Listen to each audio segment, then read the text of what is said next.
Allez, salut à toi, j'espère que tu vas bien. Nouvelle petite vidéo du jour. On va faire une petite opération d'un changement de toilette. Donc là, on a une toilette suspendue ou encastrée. Les deux vont bien. Le souci qui se pose, c'est que tu vois la chasse d'eau, tu vois les traces, c'est pas de la merde, hein, c'est du calcaire. C'est du calcaire parce que le mécanisme de chasse, eh ben, il est mort. Donc il fait plus la ventouse au fond du réservoir de chasse d'eau. Et du coup, qui fait plus la ventouse au niveau du réservoir, ben, l'eau continue à couler en permanence. Alors ça peut être qu'un fin filet d'eau, mais ça provoque, tu vois, ce truc-là au fond. Bon, je vais l'avoir, hein, je vais mettre un coup de, comment dire, d'acide chlorhydrique et puis tout va être réparé. Bon. Alors le problème qui se pose ici, vois-tu, c'est que c'est un bâti support type Brico-Dépôt. Et encore une fois, j'ai rien contre Brico-Dépôt, c'est pas très cher et voilà. Mais le problème qui se pose, c'est que Brico-Dépôt vendent les bâtis supports, mais ils ne vendent pas les pièces détachées. Donc quand t'es emmerdé, comme là, le mécanisme de chasse, il est mort, parce que tu vois, c'est pareil. Donc ça, c'est la plaque de déclenchement. Avec les deux petites, hop, les deux petites tiges. Donc la petite chasse et la grande chasse.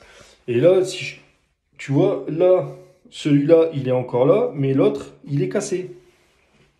Donc le truc, il est vraiment mort. D'accord? Le souci qui se pose, donc chez Brico-Dépôt, ils ne vendent pas ce truc-là. Donc, quand le mécanisme il est mort, eh ben, il est mort. Mais il est mort, il faut tout changer, parce que comme tu ne peux pas changer que ça, il faut changer tout le bâti. Donc, il faut tout casser. Ah, c'est con, hein, c'est pas cher, c'est con, bon bref. Bon, là, ils ont été assez intelligents, celui qui l'a posé. Je t'explique. En fait, toute la face avant, d'après ce que j'ai vu, on va voir quand on va l'opérer. On va dire, tu vois, même la baguette, elle n'est même pas collée, bon, c'est bien. En fait, elle se détache. Donc, en fait, il y a une vis ici et une vis ici. Et quand tu retires ces deux vis-là, puis à mon avis, il y en avait même une troisième là qu'ils ont retirée, bon, bref, c'est pas grave. Et ben, toute la face, elle bouge comme ça. Mais je pense qu'elle doit être maintenue, donc, avec ces deux vis-là et la cuvette. Donc, ce qu'il faut faire, c'est déjà vider la chasse d'eau, le reste, fermer le robinet, que je vais faire tout de suite d'ailleurs. Hop, voilà.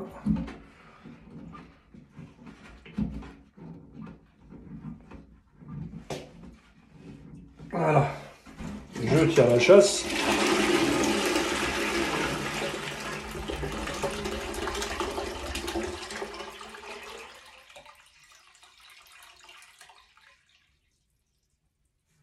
Bien tout vidanger. Donc quand ça coupe une, eh ben on est bon. Donc on va retirer le reste d'eau de la cuvette. Donc ça, plusieurs choix possibles, soit une pompe, soit comment dire, soit avec une éponge. Il y en a, ils vont dire ah, c'est dégueulasse avec une éponge. C'est que de l'eau là, hein. Il n'y a pas de merde, il n'y a rien, donc ça va. Pas... Après tu te laves les mains si tu veux. Bon bref. Ou alors avec ce que tu peux faire aussi, mais là il n'y en a pas, c'est avec la brosse.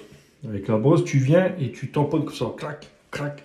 Ce qui fait que ça va pousser l'eau un maximum. Tu n'arriveras pas à tout vider, mais tu vas vider quand même un maximum d'eau. Ce qui fait que quand tu vas retirer la cuvette, tu foutras carrément moins d'eau par terre. C'est quand même mieux. D'accord? Donc voilà, donc rien de compliqué. Je te reprends après. Hein, je te montre juste. Voilà. Alors, la cuvette, tu vois, elle tient avec un écrou là. Celui-là. Hein, et évidemment, un écrou de l'autre côté. Tu retires ces deux écrous-là, ta cuvette, elle ne tient plus. Donc tu l'enlèves. Et puis après, ben, on va pouvoir voir si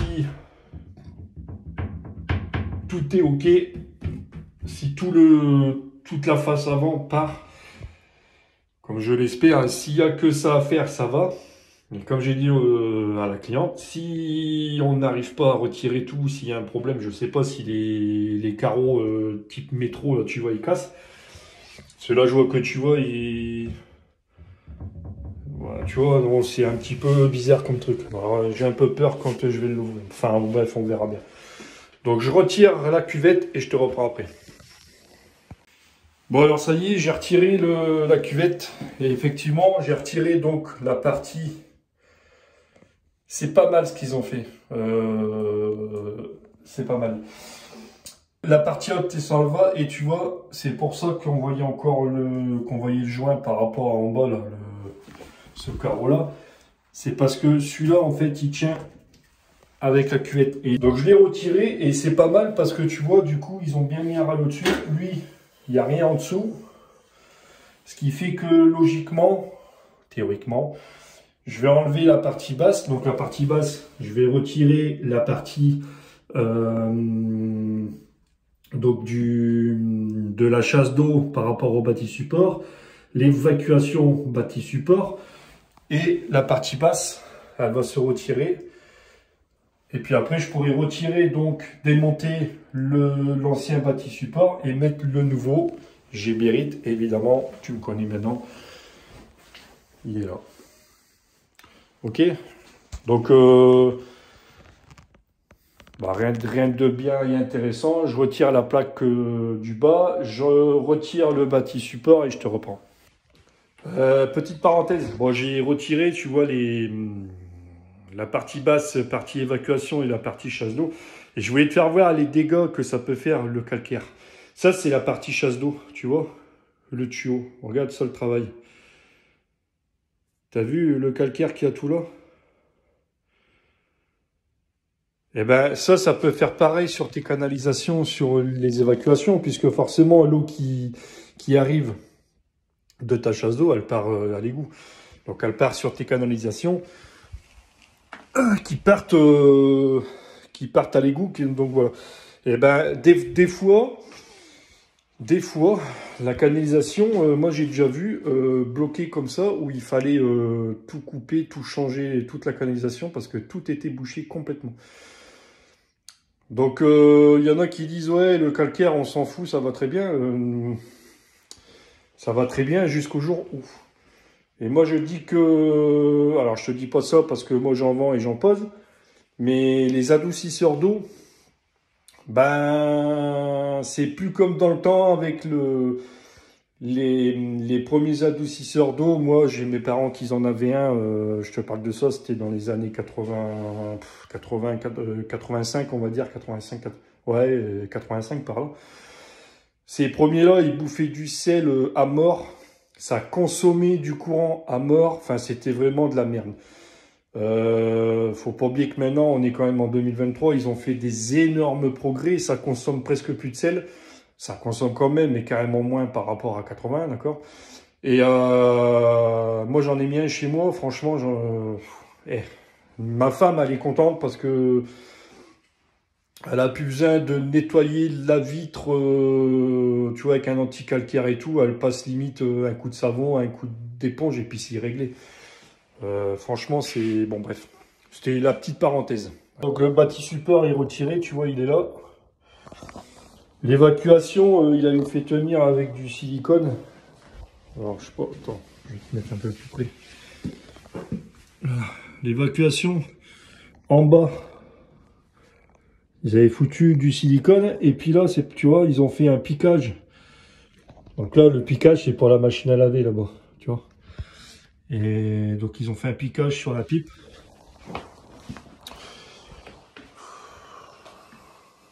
Pas spécialement conseillé, c'est un risque de fuite, en plus c'est derrière, tu vois.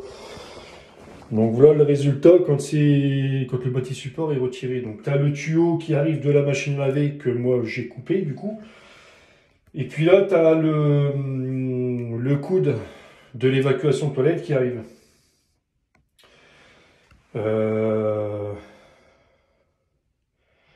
Moi, je vais essayer de voir si je peux pas y mettre un coude quand même, parce que moi, je suis pas bien friand. Je vais déjà présenter le nouveau bâti support Geberit, là, derrière moi. Et puis, on va voir si je peux mettre un coude, donc je pense que c'est possible. Allez. Bon, allez, je te montre. Regarde. Hop. Donc, j'ai ramené le bâti support, hein. Geberit, évidemment, comme je t'ai dit tout à l'heure. Et tu vois, alors là, il a fallu faire la petite modification là, pour mettre le tuyau là. Donc j'ai repris un tuyau flexible, j'ai mis un manchon de raccord, je sais même pas trop comment ça s'appelle ça exactement. C'est, tu perces le tuyau en 40, le tuyau de 100, tu le perces en 40 et ça tu viens y mettre de la colle autour et machin, tu viens de coller. Bon moi j'ai rajouté 2 serre-flex pour être sûr qu'il ne bouge pas. J'ai chauffé là pour manchonner et puis là, là il n'y a plus qu'à le raccorder. Et ça sera toujours mieux qu'avec du silicone comme ils avaient fait, quoi.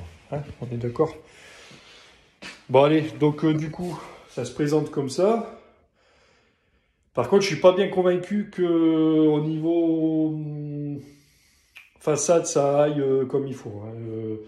Sur le bas, peut-être qu'on va réussir à faire quelque chose, mais enfin, je veux dire, sur la partie basse, ça va peut-être être pareil. Par contre, la partie haute, j'ai un doute. On verra ça après. J'ai remis le bâti support, j'ai mis la partie basse. J'ai réglé pour couper mes tuyaux pour l'évacuation et la chasse d'eau. Donc tu vois, j'ai dû couper un petit peu le rail là et là pour le plier parce que forcément, c'est pas vraiment pareil. Et tu vois, j'ai déjà mis mes tuyaux sur le toilette, sur la cuvette, donc il n'y a plus qu'à le mettre en place. Donc voilà. Bon après, il n'y a rien de bien sorcier. Si tu veux voir comment le Geberit se monte, il y a une vidéo dédiée. Montage d'un WC suspendu Geberit. Tu vas voir, tu verras, c'est moi qui fais aussi. Bon allez, regarde. Tout est remonté. Je viens de mettre un petit coup de lavette par terre. J'ai remis 3 vis en haut. Tu vois, une là. Une là. Enfin, parce que là, une là et une là-bas. Voilà. Opération terminée. Et puis, bah, tu vois, en fait, j'ai dû recouper la partie du haut.